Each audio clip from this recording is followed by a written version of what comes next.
যে বানাহি পরিবে ইয়াকুব নবী বেজারে হইয়া যাহিবে মাগরিবের নামাজ যে বানাহি পরিবে ইয়াকুব নবী বেজারে হইয়া যাহিবে আল্লাহর হুকুম যে বানাহি মানিবে আল্লাহ তাআলা বেজারে হইয়া যাহিবে আল্লাহ তাআলা যদি বেজারে হইয়া যায় রোজ হাসরে বান্দা বান্দির কোনো উপায় নাই রোজ হাসরে বান্দা বান্দির কোনো উপায় নাই আল্লাহর নবী ইয়াকুব নবী কি নবী ইয়াকুব নবী মাগরিবের 3 রাকাত নামাজ পড়েছেন কয় রাকাত 3 রাকাত নামাজ ফরজ ইয়াকুব নবী ওনার ছেলে ইউসুফকে হারায়া 40-45 বছর তিনি কাঁদছেন চোখগুলো অন্ধ হয়ে গেছে সন্তানকে ফিরে পায়া তিনি শুকরানা নামাজ 3 রাকাত পড়েছেন ফরজ নামাজ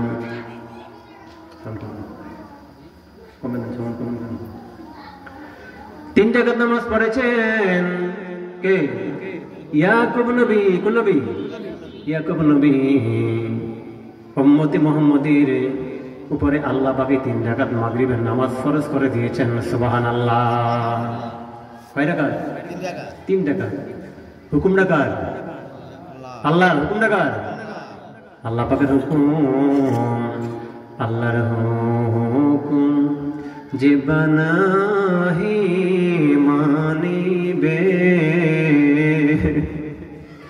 রোজ হাসরে বান্দার কোনো উপায় নাই ঠিক না বলেন পড়েন বিসমিল্লাহির রহমানির রহিম ইন্নাহু মিন সুলাইমান ওয়া ইন্নাহু বিসমিল্লাহির রহমানির রহিম আল্লাহু আকবার আমার ভাইরা বাবারা মধ্য ইসলাম বাজে পূর্ব ইসলাম বাজার মানুষেরা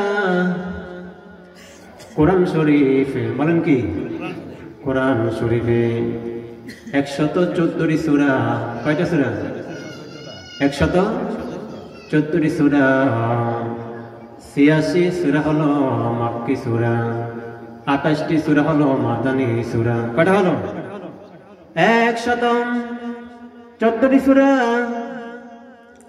114 সূরার ভিতরে একটি সূরা সূরা আন-নামল কি নাম সূরা আন-নামল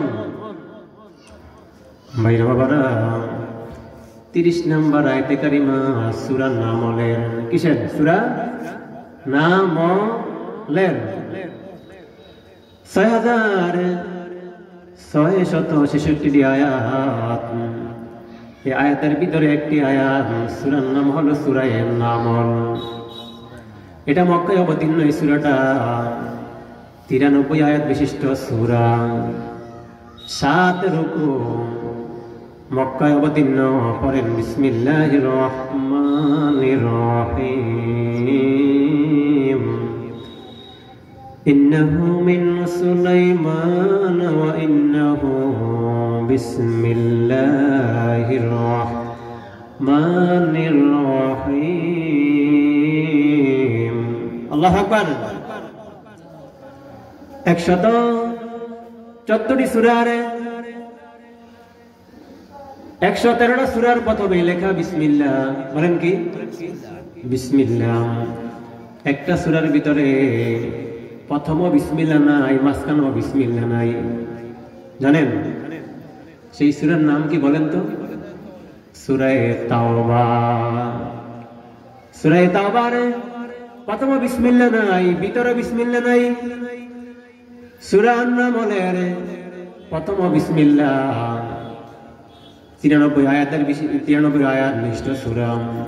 এই সূরার ভিতরে 30 নম্বর আয়াতে বিসমিল্লাহ ইন্নাহু মিন সুলাইমান ওয়া ইন্নাহু বিসমিল্লাহির রহমানির রহিম। আল্লাহু আকবার বলেন। আমার ভাইরা বাবারা, যত কাজ করব আমরা আল্লাহর নাম নিয়ে করব। কার নাম? এই কার নাম? আল্লাহর নাম নিয়ে কাজ করলে আল্লাহ পাক কাজের ভিতরে বরকত দিবেন। শর্ত হলো কাজের প্রথমে বিসমিল্লাহ বলা। কি বলা? বিসমিল্লাহ বলা। গুনাহ বিসমিল্লাহির রহমানির রহিম।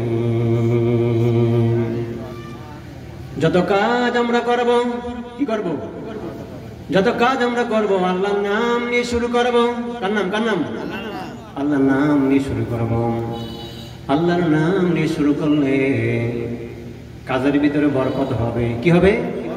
বরকত হবে। আল্লাহ পাক আকাশ থেকে আবার জমিনে রহমত নাজিল করবে বান্দা বান্দির প্রতি। জোরে জোরে বলেন সুবহানাল্লাহ। আমার ভাইরা বাবারা, প্রত্যেকটা মানুষের দেহের ভিতরে 6টা লতিফা আছে। কয়টা? 6টা লতিফা আছে প্রত্যেক মানুষের দেহের ভিতরে। নারী হোক পুরুষ হোক, নারী পুরুষ আল্লাহ তো খালাকনাকুম আজওয়াজা। আল্লাহু আকবার। আল্লাহ বলেন খালাকনাকুম আজওয়াজা, আমি একজন নারী একজন পুরুষ সৃষ্টি করেছি। জোড়ায় জোড়ায়, কি জোড়ায় জোড়ায় আমি আল্লাহ সৃষ্টি করেছি। নারী স্বামীর পোশাক, স্বামী হলো তার স্ত্রীর পোশাক। ঠিক কিনা বলেন? ও আমার ভাইরা বাবারা, প্রত্যেকটা মানুষের দেহের ভিতরে 6টা লতিফা আছে। কয়টা? 6টা লতিফা আছে ভাইরা বাবারা। এই ডান বাম সিনার দুধের 2 আঙ্গুল নিচে একটা লতিফা আছে। লতিফার নাম হচ্ছে কলব। কি নাম? কলব। আমার ভাইরা বাবারা, দ্বিতীয় লতিফার নাম স্থান কালা হলো। ডান সিনারে দুধের 2 আঙ্গুল নিচে একটা লতিফা আছে। এই লতিফার নাম হচ্ছে লতিফায়ে রূহ। কি নাম? রূহ। 2 সিনারে বুকের করার নিচে একটা লতিফা আছে। লতিফার নাম হচ্ছে লতিফায়ে সের। কি নাম? লতিফায়ে সের। এই যে বুকের করা 2 সিনা, বুকের করা গর্তের 2 আঙ্গুল নিচে লতিফার নাম হচ্ছে লতিফায়ে সের। 4 নম্বর লতিফা নাভির কিসের? কিসের? নাভির গর্তের নিচে একটা লতিফা আছে। এই লতিফার নাম হচ্ছে লতিফায়ে নাফস। বলেন তো কি নাম? নাফস। কি নাম? নাফস। 5 নম্বর লতিফা, আমরা যে নামাজ পড়ি সেজদা দেই, কি দেই? সেজদা দেই, নামাজ পড়ি, কপাল যে সেজদাতে লাগে, সেজদার মালিক হলো স্বয়ং আল্লাহ। কে কে কে? আল্লাহ। আমার ভাইরা বাবারা, দাড়ি পাকা চুল পাকা মুরব্বীরা, কাঁচা কাঁচা দাড়ি জোয়ান জোয়ান বাবার ভাইরা, এটা হলো 5 নম্বর লতিফা। কয় নম্বর? 5 নম্বর লতিফা। আর এটার নাম হলো খফি। কি নাম? কি নাম? খফি। সিজদাতে লাগে যে কপালটা 2 আঙ্গুল নিচে, এটার নাম হচ্ছে লতিফায়ে খফি। 6 নম্বর লতিফা মাথার তালুতে ফুসফুসে খালি জায়গায় দুকদুকের নিচে, এই লতিফার নাম হচ্ছে লতিফায়ে আখফা। কি নাম? লতিফায়ে আখফা। কটা হলো? 6 লতিফা। খেয়াল করেন, বাম সিনা দুধের 2 আঙ্গুল নিচে লতিফার নাম হচ্ছে লতিফায়ে কলব। ডান সিনা দুধের 2 আঙ্গুল নিচে লতিফার নাম হচ্ছে লতিফায়ে রূহ। 2 সিনার মধ্যবর্তী স্থানে এই লতিফা বুকের করার নিচে লতিফায়ে সের। কি নাম? লতিফায়ে সের, নাভির গর্তের নিচে লতিফা আছে, লতিফার নাম হচ্ছে লতিফায়ে নাফস। ৫ম নম্বর লতিফা, এই যে কপালটা লাগে সিজদাতে, কপালে 2 আঙ্গুল নিচে লতিফা, এটার নাম হচ্ছে লতিফায়ে কি নাম? খফি, খফি। ৬ষ্ঠ নম্বর লতিফা, মাথার তালুতে খালি জায়গা ফুসফুসি দুকদুকির নিচে, লতিফার নাম হচ্ছে লতিফায়ে আকফা। জিকির কেমনে করবেন? পীর মাশায়েখ ওলি আব্দুল গাউস কুতুব এদের কাছে আমরা যাই না, যাই না? জিকিরের মধ্যে আমরা বসি, কিন্তু কলা জিকিরুল্লাহ, আল্লাহ নামের জিকির হচ্ছে সবচাইতে বড়। আল্লাহর জিকির চাইতে বড় আর কোনো কি নাই, কি নাই? জিকির নাই। আমার ভাইরা বাবারা, আমরা ৬ লতিফার জিকির কেমনে করবেন? বাবা ভাইরা, প্রথম লতিফার নাম কি? কলব। এই কলবের জিকির হচ্ছে আল্লাহ আল্লাহ আল্লাহ আল্লাহ আল্লাহ আল্লাহ আল্লাহ। কলবের জিকির করলেন আল্লাহ আল্লাহ। এখন রূহের ভিতরে আবার ওই জিকির করতে হবে আল্লাহ আল্লাহ আল্লাহ আল্লাহ আল্লাহ আল্লাহ আল্লাহ আল্লাহ। এখন আপনি রূহের জিকির করলেন, রূহ লতিফার, এখন জিকির করবেন সেরের, কি সের লতিফার জিকির করবেন আল্লাহ আল্লাহ আল্লাহ আল্লাহ আল্লাহ আল্লাহ আল্লাহ আল্লাহ। এখন জিকির করবেন নাফসের জিকির আল্লাহ আল্লাহ আল্লাহ আল্লাহ আল্লাহ আল্লাহ। এখন জিকির করবেন খফির আল্লাহ আল্লাহ আল্লাহ আল্লাহ আল্লাহ আল্লাহ। ৬ষ্ঠ লতিফার জিকির করবেন কি? আকফার জিকির আল্লাহ আল্লাহ আল্লাহ আল্লাহ। জবান খুলে, জবান খুলে আল্লাহ আল্লাহ আল্লাহ। বাবার ভাইরা, যদি আপনি এমনি জিকির করেন, ৬টা লতিফার জিকিরের ইয়াদ হলে, তখন আপনি নিজে ধ্যান করলে, খেয়াল করলে বুঝতে পারবেন আপনার ৬ লতিফার জিকির। সব জিনিসের মুখ আছে, আসেনি? সব জিনিসের মুখ আছে, আপনার লতিফারও মুখ আছে।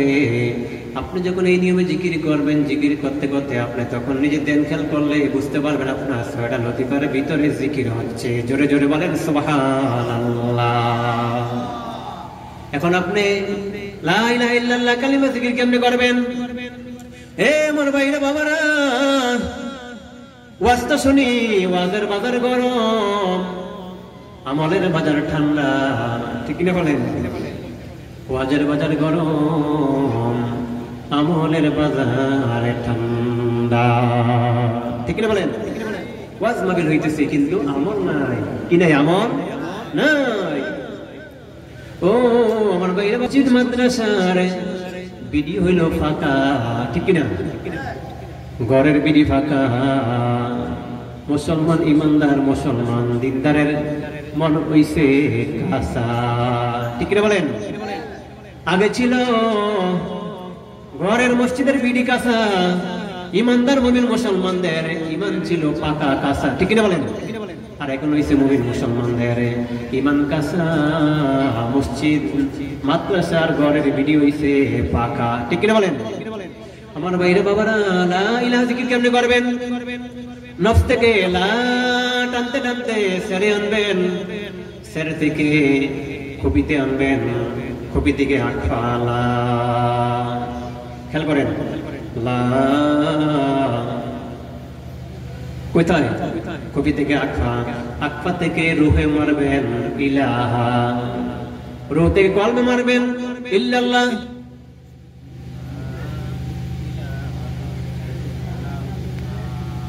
লা ইলাহা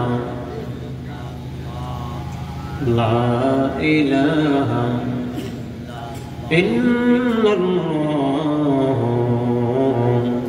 মুহাম্মাদুর রাসূলুল্লাহ সাল্লাল্লাহু আলাইহি ওয়াসাল্লাম। আমার ভাইরা বাবারা, আল্লাহ বলেন ইন্নাহু মিন সুলাইমান ওয়া ইন্নাহু বিসমিল্লাহির রহমানির রহিম। সুলাইমান নবী, কোন নবী? সুলাইমান নবী। সুলাইমান নবীর বাবার নাম দাউদ নবী। কোন নবী? দাউদ নবী। দাউদ নবী জেরুজালেমের বাদশাহ, আবার তিনি নবী। আবার কি তিনি নবী? দাউদ নবীর বেটা সুলাইমান, তিনিও নবী। দাউদ নবীর সন্তান 19 জন। কয়জন? 19 জন। আল্লাহ বলে দাউদ রে, ও দাউদ তুমি তো পৃথিবী জমিন ছেড়ে দিতে হবে। দাউদ বলো তোমার যে 19 জন সন্তান, তোমার রাজত্ব কাকে দিবা? দাউদ নবী যখন বলছে রাজত্বের খবর, লাগছে গন্ডগোল। গন্ডগোল লাগেনি? আপনার 10টা ছেলে 5টা ছেলে যখন বলবেন ও ছেলেরা বাড়ির মালিক কি হইবা, দোকানের মালিক কি হবা, গন্ডগোল লাগে গন্ডগোল লাগে ভাইরা। দাউদ নবী যখন বলছেন এই ছেলেরা কে নিবা আমার দায়িত্ব, কিন্তু দাউদ নবীর ইচ্ছা মনে মনে সুলাইমান নবীকে দিবেন। কাকে দিবেন? সুলাইমান নবীকে। তিনি জ্ঞানী গুণী, আল্লাহ তাকে পছন্দ করেছেন। জোরে জোরে বলেন সুবহানাল্লাহ। দাউদ নবীকে আল্লাহ তুমি কি বললা, কাকে দিবে রাজত্বের দায়িত্ব? লাগছে তো গন্ডগোল। আল্লাহ বলে দাউদ ওয়ালাকাদ আতাইনা দাউদা ওয়া সুলাইমানা ইলমা। এ দাউদ, এলাকার মান্যগণ্য ব্যক্তিদেরকে দাওয়াত দাও, একটা সবার আয়োজন করো। কি করো? সবার আয়োজন করো রে দাউদ। মন্ত্রী বর্গদেরকে দাওয়াত দাও, গণ্যমান্য ব্যক্তিদেরকে দাওয়াত দাও, আয়োজন করো। এক পাশে এরা বসবে, অন্য পাশে তোমার ছেলেরা বসবে, 19 জন সন্তান সবাই বসবে। দাউদ এদেরকে প্রশ্ন করবা। কি করবা? প্রশ্ন করবা। আল্লাহ প্রশ্ন করবে, কে উত্তর দিবে? কে? আল্লাহ বলে দাউদ তুমি চিন্তা করিও না, আমি একটা খামের ভিতরে প্রথম পৃষ্ঠায় প্রশ্ন দিব, অপর পৃষ্ঠায় তার উত্তর লিখে দিব। জোরে জোরে বলেন সুবহানাল্লাহ। তুমি তোমার সন্তানদেরকে প্রশ্ন করবা, যে প্রশ্নের উত্তর দিতে পারে, যে পরীক্ষায় পাস করতে পারে। পরীক্ষাটা কি? ভাইবা পরীক্ষা। কি পরীক্ষা? ভাইবা পরীক্ষা। এটা রিটেন নয়, পরীক্ষাটা হবে ভাইবা পরীক্ষা। দাও আয়োজন করো। আয়োজন করছে আল্লাহ, করলাম। ঠিক আছে, জিবরাইল এসে দাউদ নবীর কাছে খাম দিলেন। দেন দাউদ পয়গম্বর, প্রশ্ন শুরু হয়ে গেছে। দাউদ নবী কয়, ও ছেলেরা, ও ছেলেরা, বলো তো কোন জিনিস হতে নিকটে? কোন জিনিস অতি নিকটে? এক ছেলে আরেক ছেলের কয়, কি রে কোনটা কবি? উল্টা পাল্টা কইয়া ফেসলা করার দরকার নাই, কেউ পারে না, সবাই চুপ হয়ে গেল। দাউদ নবী কয়, বাবা সুলাইমান তুমি পারবা গো? জি আপু পারবো আমি। বলো কোন জিনিস হতে নিকটে? বাবা গো, সব মানুষের মৃত্যু তার অতি নিকটে। জোরে জোরে বলেন সুবহানাল্লাহ। আমরা যে মাহফিলে আসছি, যাইতে পারবেন? ক্ষমতা আছে? শক্তি আছে? না, এই শক্তি নাই। দাউদ পয়গম্বর প্রশ্ন পর পৃষ্ঠায় দেখেন সুলাইমান নবী যে প্রশ্নের উত্তর দিয়েছেন, ঠিক আল্লাহ তাই লিখেছেন। জোরে জোরে বলেন সুবহানাল্লাহ। আমার আল্লাহ দয়াময়, আল্লাহকে দেখিবার মোর মনে লয়। এই দেখতে মন চাই? যায়। আল্লাহ বলে, রে বান্দারা বান্দিরা, তোমরা নামাজে দাঁড়াও। কি করো? তাকবীরে তাহরিমা বাঁধো। আল্লাহু আকবার। আপনি যখন তাকবীরে তাহরিমা বাঁধলেন, যখন আপনি সূরা ফাতিহা পড়েন, তখন আল্লাহর সঙ্গে গুনগুন করে কথা বলতেছেন। জোরে জোরে বলেন সুবহানাল্লাহ। এই কার সঙ্গে? কার সঙ্গে? আল্লাহর সঙ্গে কথা বলতেছেন আপনি। কিন্তু আমরা তো বুঝি না, আসসালাতু মিফতাহুল জান্নাহ, নামাজ বেহেশতের চাবি। কিসের চাবি? নামাজ বেহেশতের চাবি। আসসালাতু মিরাজুল মুমিনিন, মুমিনদের নামাজ হচ্ছে মিরাজ। এই মিরাজ কার সঙ্গে? আল্লাহর সঙ্গে হলো বান্দা বান্দির মিরাজ। জোরে জোরে বলেন সুবহানাল্লাহ। এ আমার ভাইরা বাবারা, সূরা আন-নামল, কি নাম? সূরা আন-নামল। এই সূরাটা মক্কায় অবতীর্ণ, 93 আয়াত বিশিষ্ট সূরা, সূরা আন-নামল। কোরআন শরীফে কয়টা সূরা বলেন তো? 114টি সূরা। একটা সূরা নামল। আল্লাহ বলেন 15 নম্বর আয়াতে ওয়ালাকাদ আতাইনা দাউদা ওয়া সুলাইমানা ইলমা। আল্লাহু আকবার। ও আমার ভাইরা বাবারা, দাউদ পয়গম্বর প্রশ্ন করে, ও ছেলেরা বলো তো কোন জিনিস দেখলে বেশি ভয় লাগে? একজন আরেকজনের দিকে তাকায়, কিন্তু কি করবি, কোনটা বাইকাস লাগাবি? দাউদ নবী কয়, সুলাইমান তুমি পারবা বাবা? জি আব্বু পারবো আমি। তাইলে বলো। বাবা গো, রাতের বেলা চলতে গেলে